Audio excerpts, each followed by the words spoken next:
il y a eu des rumeurs toute la journée qu'on a finalement pu vérifier. En effet, un haut responsable de son parti nous a confirmé que ça fait en fait 2 jours déjà qu'elle a quitté le pays. Le secret avait été bien gardé.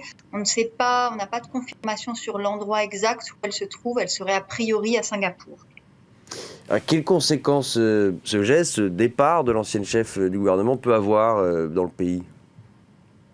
Oui, alors il faut savoir que, au-delà de l'individu, c'est une des plus importantes représentantes de la famille Shinawatra, qui remporte toutes les élections en Thaïlande depuis 2001 et qui est détestée par les forces conservatrices aujourd'hui au pouvoir depuis un coup d'État il y a 3 ans, donc l'armée en premier lieu.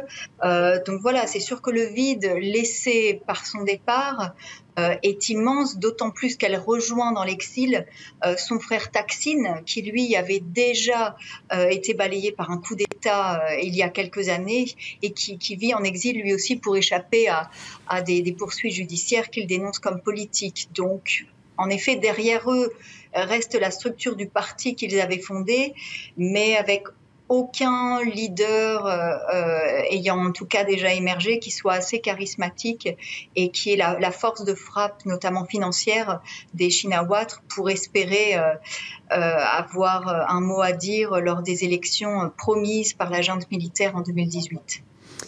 Merci Delphine Touvenot en direct de Bangkok.